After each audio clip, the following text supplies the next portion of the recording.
And hello guys, once again, welcome back muli sa ating channel. Ito po yung host na si Chloe TV, muling magbibigay ng panibagong reaction video sa Mikris. Ayan, sa ating mga solid Mikris supporters, kamusta po ang inyong araw? Kamusta po inyong Monday? So I hope na sa maayos na kalagayan po kayong lahat ngayon. Sa ating mga kababayan na nandito sa Pilipinas at sa ating mga kababayan na nandun sa abroad, sana'y nasa maayos na kalagayan po kayong lahat. So ito na nga guys, meron na naman tayong panibagong reaction video sa ating Mikris ngayon. Dito po sa live ni Kalingap Mikoy, kung saan meron na naman pong bashers nagsasabi na para daw kuya lang yung turingan ng ating Mikris, na parang magkuya lang daw yung turingan. So dito guys ay pinaliwanag naman ito ni Kalingap Mikoy kung bakit yun pa yung mga nakikita natin sa kanila ngayon. At dito rin po guys ay ipinaalam ni Kalingap Mikoy kung kailan ipapalabas ang part 18 na pinakahinihintay ng lahat. At isa pa po guys, may bulong pa po si Kalingap Mikoy dito kung ano yung mga dapat abangan natin sa part 18. At sinisigurado niya na hindi na daw kayo mabibitin dito sa part 18. Kung sa part 17 ay medyo nakulangan daw kayo, dito sa part 18 ay talagang mabubusog kayo sa sweetness, kakikiligan, at higit sa lahat, pagmamahalan. Char. Mamaya ng konti guys ay ating panoorin at ating alamin kung ano pa yung mga dapat nating malaman dito sa part 18. Pero bago tayo magpatuloy, please don't forget to subscribe sa ating channel, paki-like and share ng ating video para i-recommend pa tayo ni YouTube. Higit sa lahat, palagi nating suportahan ang nag-iisang ama ng Kalingap na si Kuya Bal Santos Matubang. Nandiyan din po si Ate Elno Vlogs and si Kalingap Rob. Suportahan din po natin ang kanilang channel. At syempre guys, ang ating mga Kalingap partners, e-boys natin, at yung mga kasamahan nating Kalingap reactors na gumagawa po ng mga content patungkol dito sa Kalingap. Susuportahan natin yung mga legit Kalingap reactors lang po yung suportahan natin guys. Alright, so ngayon ay para mas malaman pa natin at kung ano pa ang dapat nating malaman dito sa live ni Kalingap Mikoy, so panoorin na muna natin to at saka tayo magbigay pa ng ating opinion, reaction pagkatapos ng video clip na ito. May basher sa live ni Sir Marsa, sabi niya magkuya lang daw. Message niyo sa isasabat. Ano naman tingin nyo sa message namin sa isa't isa? Ano naman tingin nila sa message namin sa isa't isa? Matagal na kami? Magjowa na po kami? Para ganun yung, para natural, ganun. Gano'n pa lang ba kami katagal ni CJ? Magse-celebrate pa nga lang po kami ng ng aming 6 months sa October October 7. Sorry, medyo lutang pa ako, kagigising lang eh.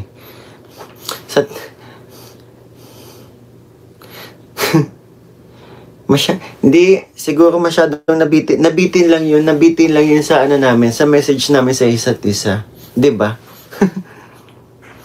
Thank you so much po.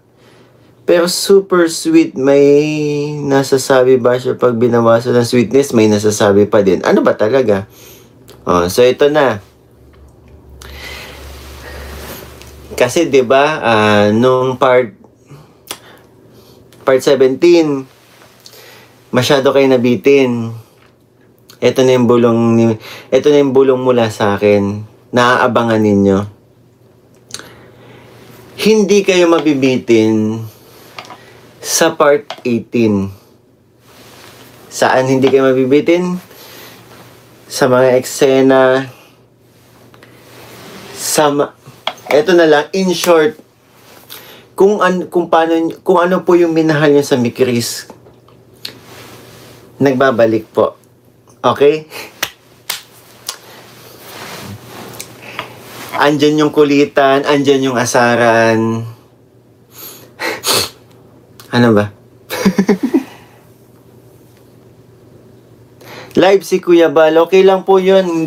Ang hindi po namin pwedeng sabayan ay 8 PM live ni Kuya Bal po. Oh, ayun na ha. Kung ano yung mga napapanood nyo dati sa Mikris, yun na po yung mapapanood nyo dati.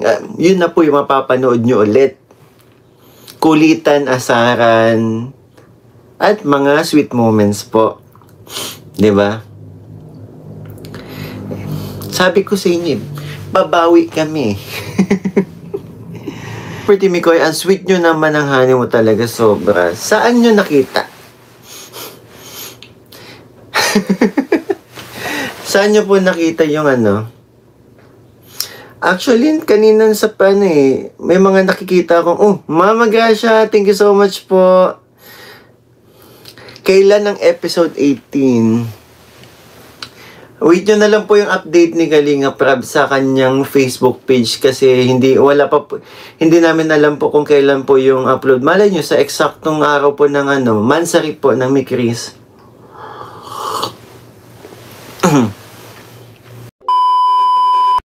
Sobrang sweet daw ng ating Mikris, guys. So may nakapansin sa kanila at yun, nag-comment dito sa live na sobrang sweet daw ng dalawa. Para sa akin, palagi naman po silang sweet. Pag magkasama silang dalawa, hindi talaga tayo bibiguin yung kasweetan nilang dalawa, no? Nandun talaga palagi. So yun na nga, isa sa mga naging topic dito ni Kalingap Mikoy is yung may nagsabi raw dito na yung turingan daw ng ating Mikris ay parang magkuya lang. So dito po guys ay nilinaw po ni Kalingap Mikoy na syempre parang magkuya lang yung nakita nila sa ngayon kasi bago pa lang po yung Mikris natin, di ba? At saka magsi-celebrate pa lang sila sa kanilang 6 months.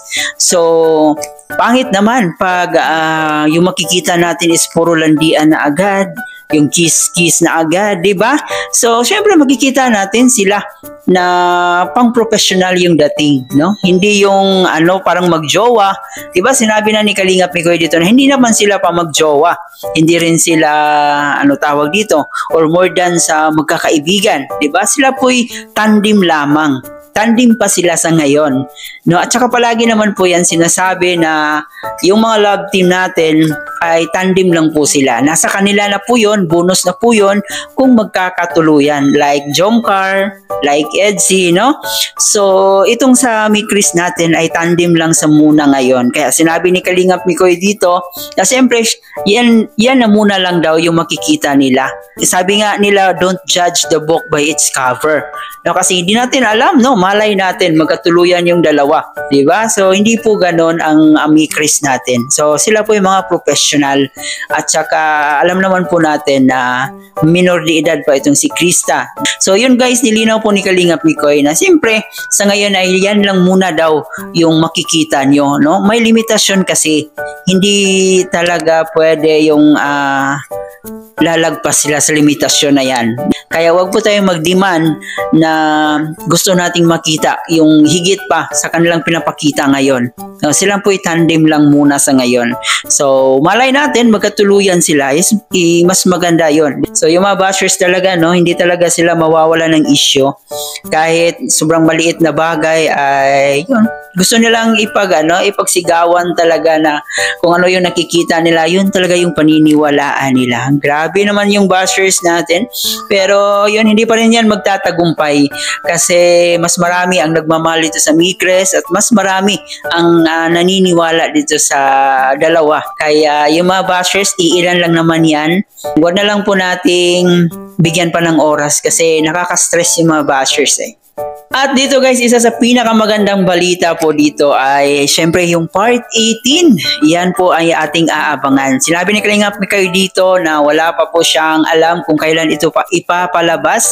Maghihintay daw po tayo sa update dito sa page ni Kalingap Prab, no? Dito sa Facebook page ni Kalingap Prab kung kailan ito ipapalabas sa YouTube channel.